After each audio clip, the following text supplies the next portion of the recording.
One video that I've been really keen to make is kind of like an opinion piece on whether or not it's a wise decision to buy yourself a Chinese smartphone. You know, on the one hand, you've got a bunch of reputable brands coming out of China, and then on the other hand, you've got a truckload of manufacturers that there's little to no information about. So there's a bit more risk involved in buying one of their phones. The amount of Chinese brands that are beginning to gain a bit of traction in the smartphone world is staggering. I mean, you've got Huawei, OnePlus, Xiaomi, Meizu, Lenovo, Qbot, Oppo, Zoppo, ZTE, Hisense, UMI, Elephone, plus dozens more. With all these brands, it's starting to get tricky to decipher which ones are worth looking into and which aren't at all. Some people, in fact probably most people, completely disregard buying a phone that's outside of their comfort zone. But I think it's probably helpful to look at the biggest reason, the biggest pro or for why some people might consider buying a Chinese smartphone, and that is the price. Majority of these phones, you're looking anywhere between sub $100 up to maybe $400 for the absolute top range Chinese smartphones, but majority are on that lower end of the scale. And when you consider that the two biggest phone manufacturers, I think they're the two biggest, Apple and Samsung, sell their flagships each year for over $1,000, it's no wonder why people are actually starting to consider a Chinese smartphone as a real alternate option. Honestly, most of these devices hover around the $200 mark, and on paper, they actually offer really incredible specs. And as well as that, they have what seem to be really good builds, good designs, like attractive designs that kind of compete with the iPhones and Samsungs. So it's kind of a question as to why wouldn't you consider buying a Chinese smartphone? Well, actually, I myself had a bit of a wander into the Chinese smartphone world earlier this year when I first moved from iOS to Android, and I bought myself the Qbot X9. You actually might have seen it in some of the early videos that I did this year. My experience is this. I reckon that majority of the Chinese smartphones on the market are designed for that initial first impression. Sure, when I first bought this thing and you know, pulled it out of its packaging, I was happy. You know, 150 bucks, not including shipping, and this phone seemed to be a bit of a beast. Then fast forward 4 to 6 months and I realized a few things.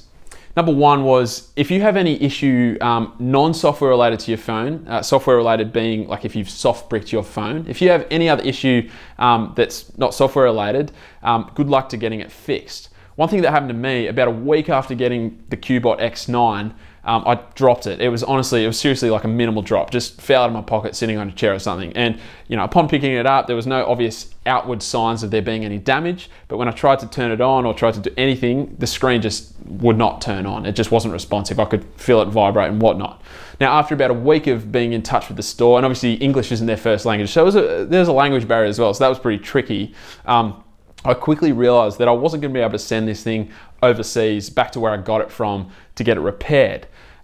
Most of the couriers here in Australia, and it's probably the same where you live as well, no matter where you are, it's a bit of a difficulty, and most don't even allow sending things that have batteries in them.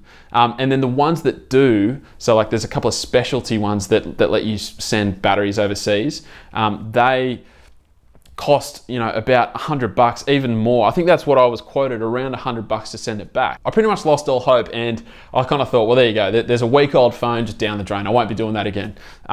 Until I thought, you know what, I might just give it to my local phone repair shop and see if they can do something. So luckily, they were able to open up the phone, which is tricky in its own thing, and they realized that the display connector, the little ribbon, had dislodged itself from the connecting plate, and they were able to connect it back in. They put some tape over to kind of secure it up a little bit more, and then they put it back together, and lo and behold, the phone worked again. That set me back 50 bucks, so I kind of add that, in my mind, I add that to the price of the smartphone. So now at this stage, we're looking at about 200 bucks.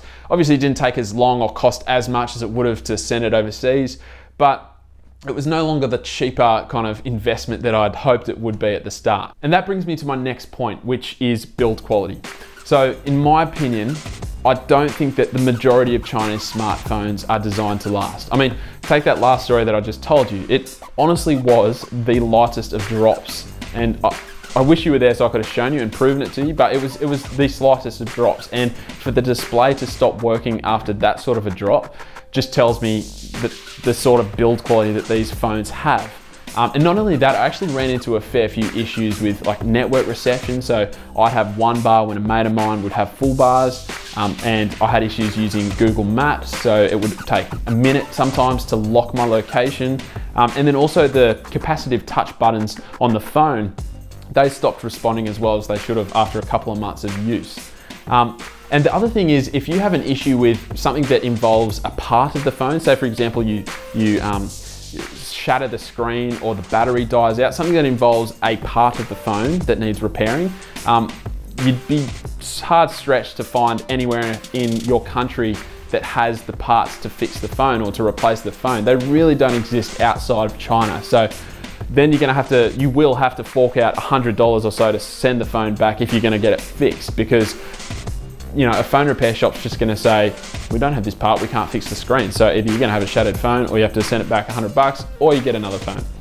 So then that kind of, like I said before, that just completely removes the whole cheapness of the phone. So I've kind of come up with a solution to this dilemma of whether or not you should buy yourself a Chinese smartphone. And I've kind of put it into 3 categories. So number 1 is, buy yourself one of these cheap Chinese Android phones if you're making the move from iOS to Android and you're kind of a bit like, I don't know if this is gonna work for me. That's what I did at the start of the year. And if you are really reluctant and you're like, I don't think that I can use Android, but I don't really want to keep buying iPhone, or whatever your reason is, buy one of these cheap ones. Buy one that's like under $100, use it as long as it lasts maybe, and get yourself used to Android. And then you can go, you know what? I like Android. I'm going to spend a couple of $100 more, or however much you want to spend, and you know that you like Android.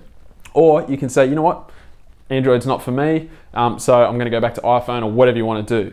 The only issue that I will point out with this thing is you're not probably gonna get the ultimate experience of Android using one of these cheap Chinese Android phones. So use it, but use it knowing that it's not gonna be the best of the best experience using Android. Number 2, don't buy a Chinese smartphone to be your daily driver device. If you're the type of person who likes maybe experimenting with software or routing or custom ROMs on your phone, or even if you want to like open up the phone and look at the internal, see how it's made, then I reckon buying a Chinese smartphone is a great way to experiment. It's something that if you brick your phone or break it completely, you don't have to worry. It's like, yeah, this thing was cheap, who cares? I've got my phone, didn't lose my contacts, didn't lose my photos, sweet, no worries. So if you're in that category, I reckon buying a Chinese smartphone is a great idea. And number 3, my final solution to the issue is, if you're not in the first 2 categories I mentioned, that is, only buy a Chinese smartphone from a reputable seller within your country of origin. I know here in Australia, places like Virgin Mobile and Vodafone, they offer Chinese smartphones on some of their contracts, and even retailers like JB Hi-Fi or Dick Smith, here in Australia that is, you can buy them outright. So that way, if any sort of issue arises with the phone, hardware or software, you're guaranteed that they're gonna fix it. You're not gonna have to fork out $100 to send it overseas and get it fixed. So buy from local, reputable sellers. So guys, in my view, if you keep these 3 things in mind, then I reckon you're in a pretty good place to buy yourself a Chinese smartphone. From my personal perspective, what I've learned is that I probably wouldn't go down that path again since moving to Samsung, just because you don't really realize when you have one, but now that I'm on Samsung, it's just so reliable. My day-to-day use is just flawless. So I guess that kind of just rams home the point that I wouldn't be buying a Chinese smartphone as my daily driver device. Might be a good gift for a grandma or a mum who's kind of doesn't really care about tech, just wants something that can make calls or whatever, great option. But unless I start experimenting with phones in the future, which I may, I probably won't go back down that path again. So anyway, that is my 2 cents on the whole Chinese smartphone situation. I hope for those of you especially who have been swaying between whether or not you're going to buy a Chinese smartphone, hopefully this video has made you make a decision one way or the other. Please feel free to ask any questions in the comments below, and I will do my best to give as an objective response as possible. But until then, have a great day, and as always, I will see you in the next video.